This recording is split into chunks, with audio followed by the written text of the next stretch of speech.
So far, we have been successful in building and publishing Crossplane compositions, but it wasn't easy. And the results were not necessarily what we need them to be. We are facing two potential problems, even though I did not mention them in the previous videos, those ones. To begin with, we had to write a lot of YAML. The AWS composition has over 400 lines of YAML. Google is much better with half of that at around 200, and Azure has only around 120, I believe. Those compositions do a lot of work, so those sizes are justified. Yet, there is no denying that having hundreds of lines of YAML might not be the most optimal way to write manifests. The users, those that create claims, are shielded completely from all of that since their needs are covered with only a few lines. Still, while using claims is easy, defining compositions is not. Fortunately, it's only YAML that represents Kubernetes resources, so we can use any format and any tool that we normally use to generate those manifests. It could be Helm templates, customized overlays, CDKs written in Go, Python, TypeScript, or Java, JSONnet, or whichever other format you might be using today. That's the beauty of Kubernetes. It expects YAML, yet it does not care how we generate it before submitting it to its API. Nevertheless, having too much YAML is not the problem we'll try to solve in this video. I'm saying that in part since it would be hard for me to guess what is your preference, but also since you probably already know how to write Helm templates, customized overlays, or whatever else you might be using as your format and tool of choice when managing Kubernetes resources. Remember, those are all Kubernetes resources, so there is probably no good reason not to use whatever you're already using. We might get to it in one of the upcoming videos, but for now, we'll focus on solving a different problem. Crossplane compositions offer no flexibility with managed resources. Whatever we specify in compositions is what will be managed. We can customize the experience through patching, but that's limited to how we retrieve and populate values. Crossplane compositions do not allow conditionals, loops, and more complex logic. That's the problem we'll tackle in this video. We'll see how to use composition functions to force Crossplane compositions do whatever we want them to do. But before we proceed, I want to be clear that those two problems I mentioned are very distinct. The first one, typically solved with templating solutions, is the problem of how we generate Kubernetes manifests that are applied to Kubernetes API. Helm, Customize, and other similar tools provide a way to convert templates or overlays or whatever we are using to Kubernetes YAML, which is submitted to Kubernetes API. Kubernetes API does not care about templates. It works only with YAML, which contains manifests that are converted into resources in a cluster. The second issue is related to processes happening inside the cluster. Once a composite claim is sent to Kubernetes API, a controller expands that claim into composite resources, or XRs, which in turn create and manage managed resources, or MRs. Unlike Helm, Customize, and similar tools that perform some operations on the client side, your laptop, composition functions enable us to be flexible with the process happening inside the cluster. The difference is whether we are flexible before or after submitting something to Kubernetes API. Today we are tackling the latter. We'll use composition functions to provide flexibility to processes happening inside the control plane cluster. Let me give you the background story that led us towards composition functions. Since Crossplane's early days, users have been asking for community to add new features related to the generation of managed resources. People asked for conditionals so that they could decide programmatically which resources are created. That's easy to add, but we did not add it. People asked for loops so that they could iterate over values to create a variable number of managed resources. That's easy as well, but we did not add that either. People asked for more complex features like using lookups into a hyperscaler to find a list of available IPs. We certainly did not add that. There are countless other requests, and none of them made it into Crossplane compositions. Why is that so? Does that mean that Crossplane community does not care about feature requests? Well, the community is trying to accommodate the needs of Crossplane users, but it is also trying to avoid converting Crossplane API into a mess. Adding everything everyone needs is a recipe for an API to become too complex and to serve everyone's needs poorly. So the community decided to keep Crossplane APIs, specifically Composition API, simple. We are not trying to convert it into a DSL. Nevertheless, the problem was still there. People needed additional capabilities and the community did not want to add them to the composition spec. Instead, the community came up with ways to extend composition's capabilities without baking any of those capabilities into its spec. That extension is today known as composition functions. So let's check them out. As in every video in this series, we'll start with the setup. You know the drill by now, right? Enter the Crossplane tutorial directory if you're not there already. Start the Nix shell that will bring all the tools we need. Give executable permissions to the script and run it. Once we are done, the only thing left is to source the environment variables.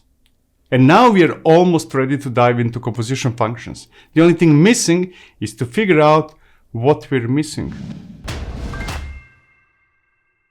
Let's take a look at the composite claim that was applied through the setup script. That is the same claim we used in the previous video, that one over there, which I hope you already went through. As a side note, your managed resources might not yet be available. They will in time, and there is no need to wait. So, are we missing something? One potential issue is the database we are creating inside the PostgreSQL server. The name of the database is always the same as the claim ID, which needs to be unique. People creating such claims might want their databases to be called differently. We could easily solve that issue by adding yet another field to the composite resource definition and employing patching to the database resource. A potentially bigger problem is that some users might not need a database inside the server. They might be using some other tool to manage databases and rely on Crossplane to manage database servers. Hence, we might want to wrap the database into a conditional and expose Boolean field people could use to decide whether to have a database inside the server they're managing through composite claims.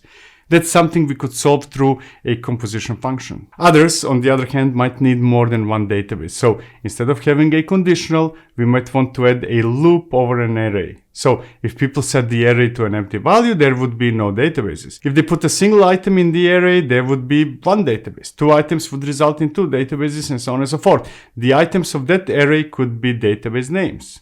That should work, right? So the plan is to extend the composite resource definition to allow people to specify an array with database names. That should solve all three downsides of our current design of the composition. People will be able to specify names of databases and they will be able to have any number of databases, including none. There's more though.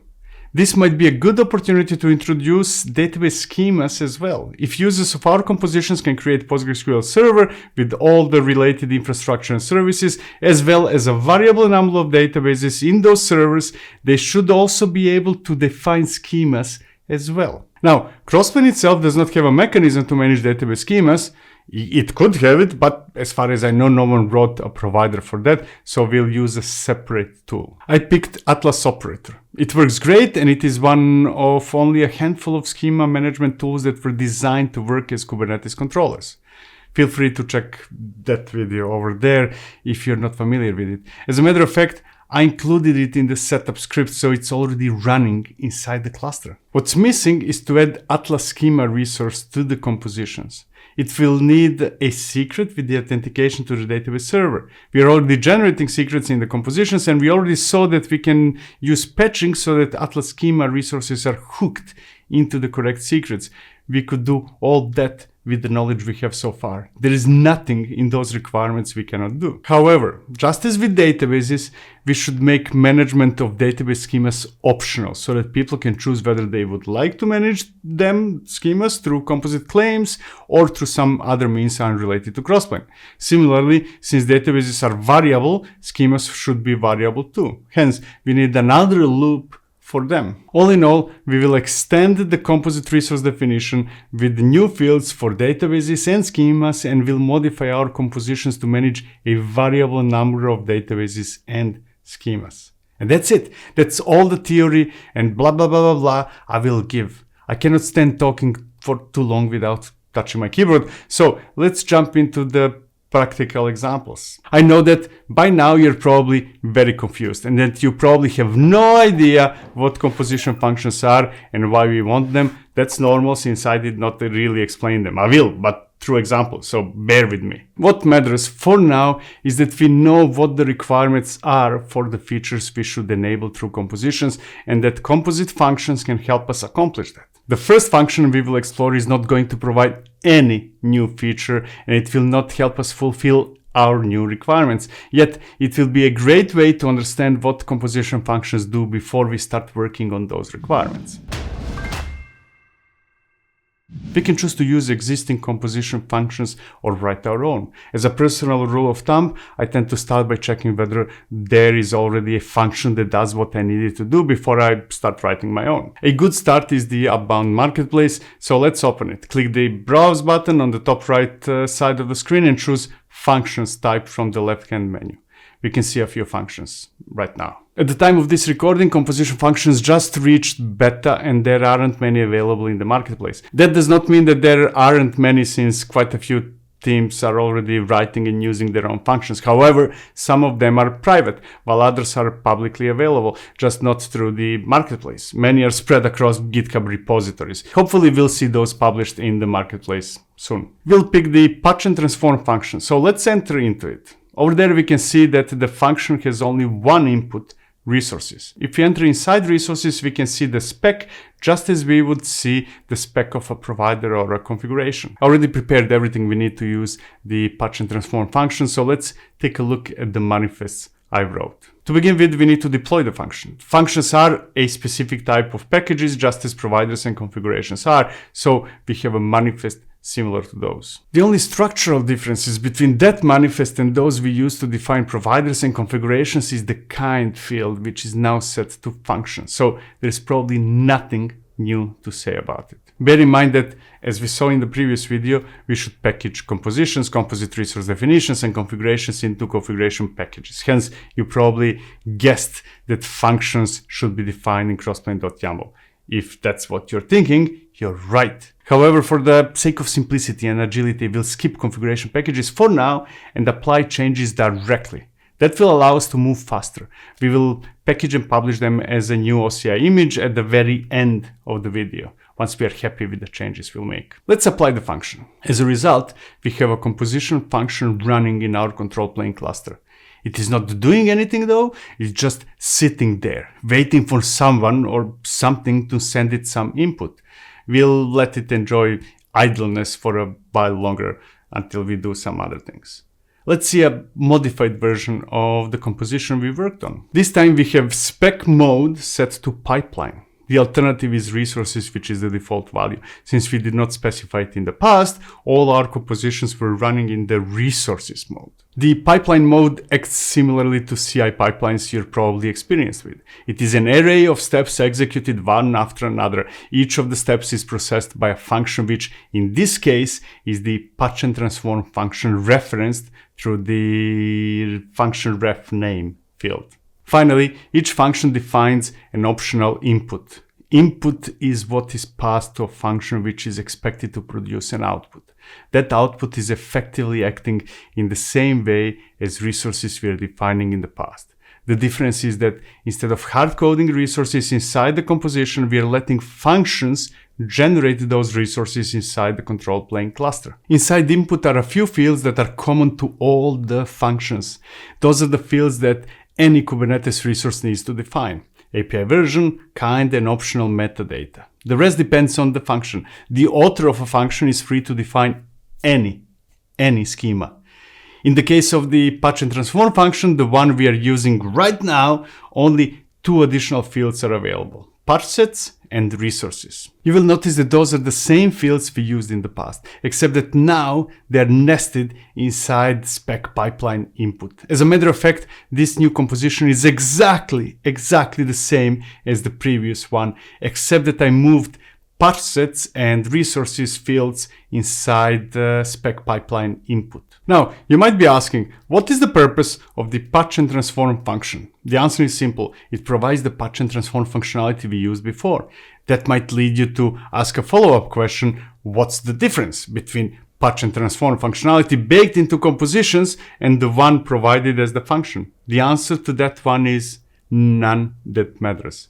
Both are the same. As a matter of fact, there might be no good reason to rewrite your compositions to use the patch and transform function. The end result is going to be the same, except that patching and transformations will not be done by Crossplane itself, but by a function running independently of Crossplane. So, why are we doing all this? Why did we rewrite our compositions to use the patch and transform function if there are no tangible benefits? There are two reasons for that. First, we switched to the pipeline mode, which forces us to use functions for all steps. The pipeline mode does not have patching and transformations baked in, so we had to use that function. Second, the patch and transform functionality that is baked into the resources mode we use so far is likely to be deprecated in favor of using the patch and transform function. That effectively means not only that Crossplane itself is not likely to add additional features to compositions, like those we were discussing earlier, but it might even remove some of them in favor of functions. So let's apply the new composition and trace the claim. The outcome is exactly the same. Nothing changed, except that the composite resource is not performing patching and transformations anymore, but delegating it to the function. The function, in turn, returned patched resources to the composite resource, which ended up being the same managed resources we had before. We can consider the changes we just applied as refactoring. We switched to the potentially better design without changing the functionality. Here's what happened. We applied a function in the control plane cluster. That function is a separate process that expects an input and produces an output. From that perspective, all functions are the same. The process that produces the output differs from one function to another. Further on, we applied the composition set to run in the pipeline mode. As a result, the composite resource, or XR, that was already running in that cluster iterated over all the steps. We had only one step which sent input to the patch and transform function. The function returned the resources to the composition, and those resources became managed resources, or MRs. In other words, compositions in the pipeline mode do not define the resources anymore. Instead, they contain steps with inputs that are sent to functions which in turn return resources to the composition. Those functions can be anything, literally anything. They could add resources, modify them, or remove them. The logic inside the function can do anything. As long as it can accept an input and return resources as output, Crossplane does not care what the function does. The one we used happens to have the same patch and transform functionality as the one baked into composition resources running in the resources mode. Soon we will see more interesting examples of functions that do something truly different. Something that is currently not possible to do in compositions. One of those is the Go templating function. Let's take another look at the databases we have in the PostgreSQL server. There is only one database in that server, and its name is the same as the ID of the claim. As we already commented, we would like to change the functionality of our composition so that users can request any number of databases in a given server, and that those databases can have user-specified names. To accomplish that, the first step is to change our composite resource definition. I already prepared a new version, so let's take a look at it. We added the database field. The type is array, meaning that it can accept a list of items. Those items are strings, each representing a name of a database. There's much more to it, so let's apply it. Now that we extended the CRD with the additional field that represents a list of databases, we need to figure out how to generate as many resources as there are databases set in a claim. We already know that compositions do not have the loop functionality, so we need to do it through functions. One possible solution is the Go templating function. It allows us to generate resources using templates. It's conceptually similar to Helm templates, which are also based on Go templates. The major difference is that the templates are processed inside the cluster. I already prepared the function manifest. There's probably no need to explain it, so let's just apply it. Finally, we should add the function as the second step in the pipeline. Here's the updated version of the composition. The first thing you will notice if you pay close attention is that the database we had as one of the resources in the first step is now gone. Second, there is a new step, which is using the Go templating function with a template. That template is the standard Go template, similar to Helm templates. What makes it special is the usage of the observed field. As I already mentioned, when a composition invokes a function, it sends the contents of the input. What I probably did not mention is that it also sends it the current state of the composite resource. That's the observed field we're referencing in the template. That one contains everything, including the definition of the composite resource, the one created by the claim, as well as all the resources assembled by functions executed as previous steps.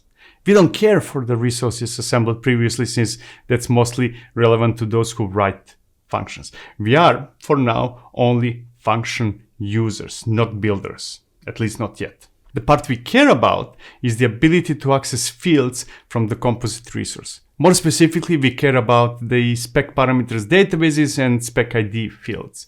Those and all other composite resource fields are available inside the observed composite resource field. With that explanation out of the way, let's take a quick look at the template itself. We are iterating through the values of the databases field, which is an array, and generating a database for each. There's probably no need to explain anything else, as long as we understand that everything is available in the observed field and that at least a basic understanding of Go templating is required to use this specific function. Even if you never worked with Go templates, I bet you worked with Helm templates, which are also based on Go templates. Hence, I'm confident that you're familiar with the syntax. The only things that might be interesting to comment on are the values of metadata name and metadata annotations Crossplane IO external name fields. We could have left the metadata name empty, resulting in Crossplane Auto generating a unique name. Since I don't like dealing with random names without meaning, we are using a combination of spec ID and the database name, which is the item from the range. So we're generating a unique resource name that combines those two. However, while that works for the name of the managed resource, I don't want the real names of databases to be anything but what users specify in the databases field of the claim. By default, the real name of the resource, the one that in my case ends up being something in Azure, is the same as the Kubernetes resource name, except when names are auto-generated, like in the case of AWS VPCs. Hence, those are sometimes the same and at other times differ.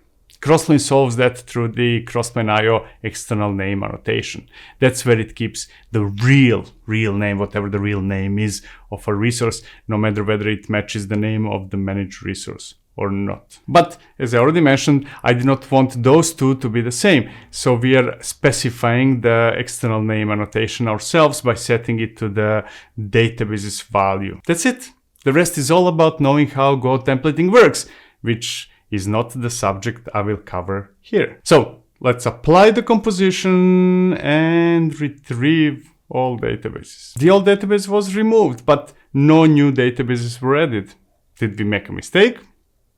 We applied a template that iterates over the values in the spec parameters databases field, but we did not add that field to the claim. Hence, we have no databases, thus demonstrating one of the requirements. Users who do not specify any databases get no databases. Is the opt-in model. Let's add some databases. The updated manifest added two databases, DB01 and DB02. So let's apply it and retrieve all databases. We can see that we got two new databases. It will take a few seconds until they are up and running inside the server, so let's use that time to double check that everything works as expected.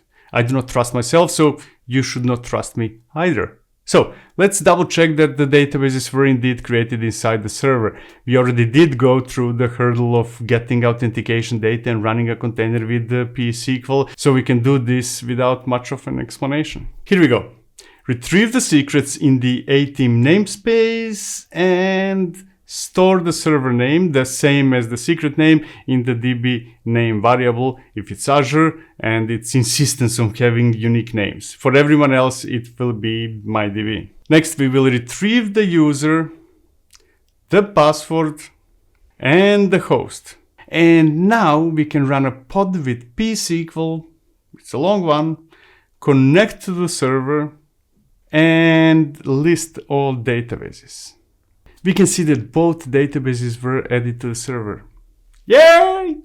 We have a problem though. So let's exit the pSQL CLI and container. We can see the problem we are facing now by running a trace of the claim again. We can see that the status of the SQL composite resource is creating, followed by the list of resources that are not ready.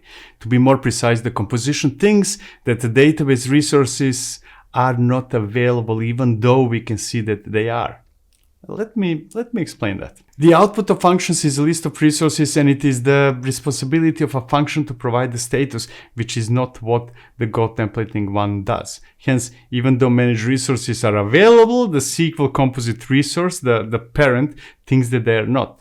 We will fix that later. For now, I just want you to take a mental note that we need to fix that issue. We'll fix it later, I promise. We solved the requirements around databases, and now we can turn towards the schemas.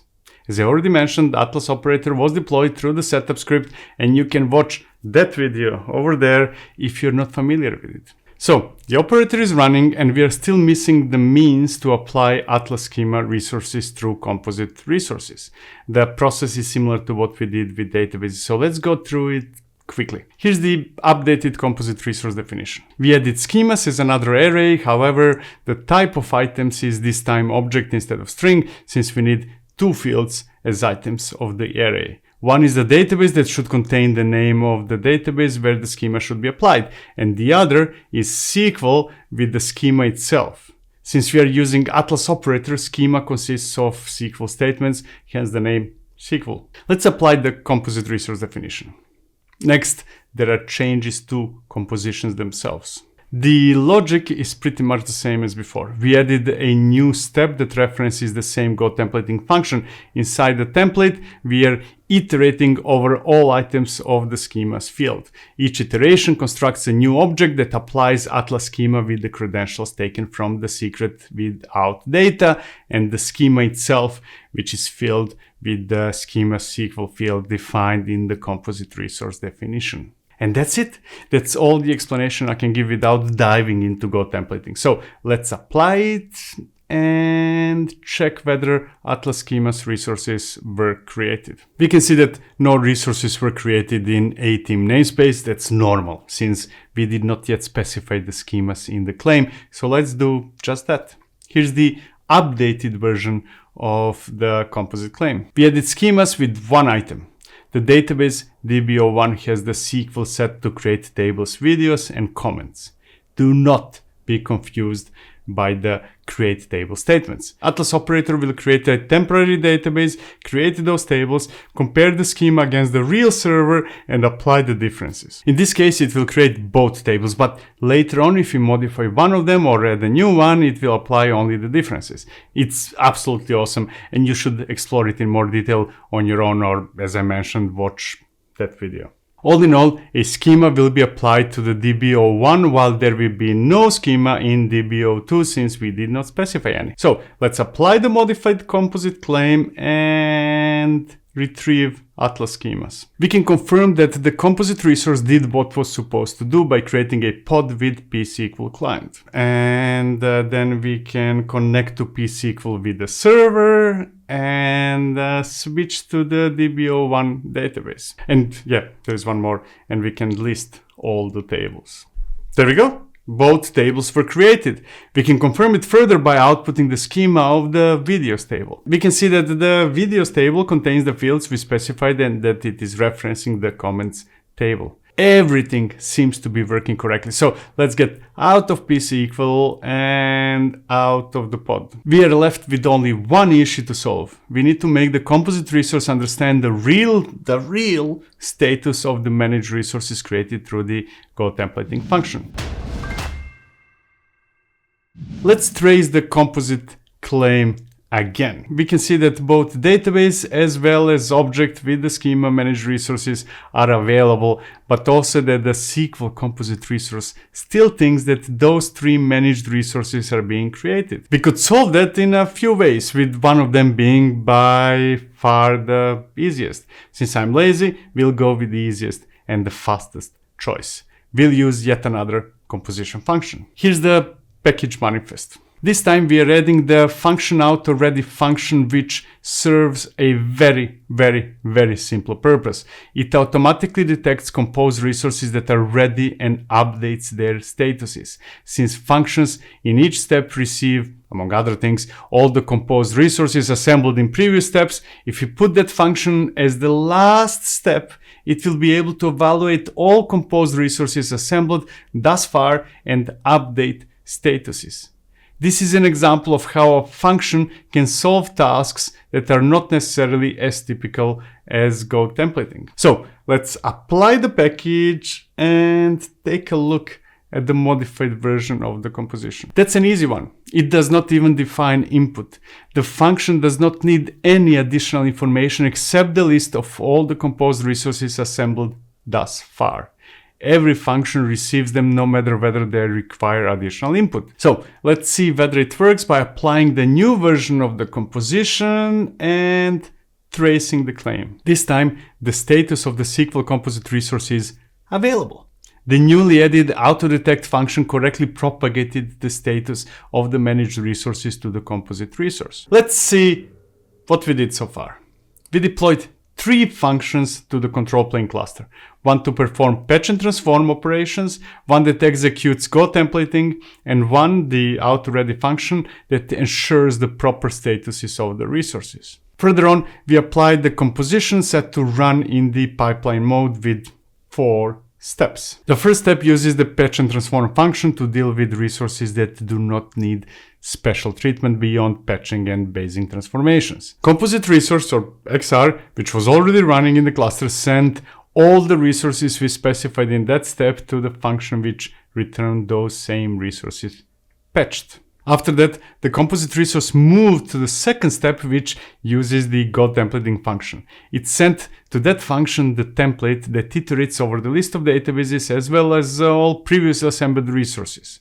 The function added the databases to the list of resources and returned all of them back to the composite resource. Next, it went to the third step, which also uses the patch and transform function. It sent the input, the template, together with all the previously assembled resources, and the function added the schemas to the list of resources and returned all of them back to the composite resource. The last step used the auto-ready function, which has no input. So it only received the previously assembled resources and returned them back with correct statuses. Once all the steps were executed, each modifying the state of resources, the composite resource, or XR, created, updated, or deleted managed resources, or MRs. Almost all the heavy lifting was done by functions, with the composite resource acting as orchestrator of pipeline steps that invoke functions by sending them inputs and expecting resources as outputs. Now that we finished improving our compositions and composite resource definition, the time has come to package it all of that and push a new version to the registry so that others can easily use the improved version of the database as a service we are building. But before we build the package, we need to make a few changes to the configuration we created in the previous video. Let's take a look at the updated version of the configuration. We use the configuration to define the providers that it depends on. As a result, those providers are deployed every time we deploy the configuration package.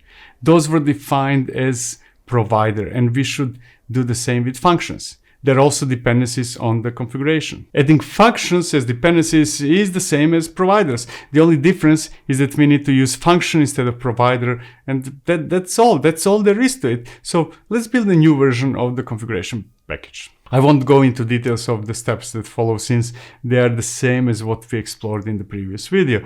Instead, we'll move fast through what is already known. We'll enter the directory with the compositions, composite resource definition, and the configuration. And we will build the configuration package. Next, we'll create app user environment variable with the registry username, log in, push the package, remove it from the file system, and go back to the root of the repository. That's it. The new release of the configuration package is in the registry, and anyone can use it. We improved the capabilities of our database as a service without increasing the complexity for end users beyond adding a few additional fields to the composite resource definition. From the user's perspective, none of the things we did are relevant. All they have to do is continue creating, updating, and deleting composite claims. They need to deal with around 10 lines of YAML. The complexity increased, that's absolutely true, but it's still hidden. The complexity is still an implementation detail, at least from the perspective of the end users, those who create claims. We did not yet explore how to build our own functions. All those we use so far are public. We acted as function users, not as function builders. The day might come when none of the publicly available functions fit our needs. When that day comes, we'll want to build our own functions with our own logic, yet that day is not today. And with that being said, this video is almost finished. All that's left is to destroy everything. You know what to do. Make the script executable, run it, and exit Nix shell. We are done with this video, but not with the series. The next one is coming, or depending on when you're watching this, is already available. If it's already live, you should see it somewhere around there above my head. Otherwise, please wait for a while until I upload it. Thank you for watching. See you in the next one. Cheers.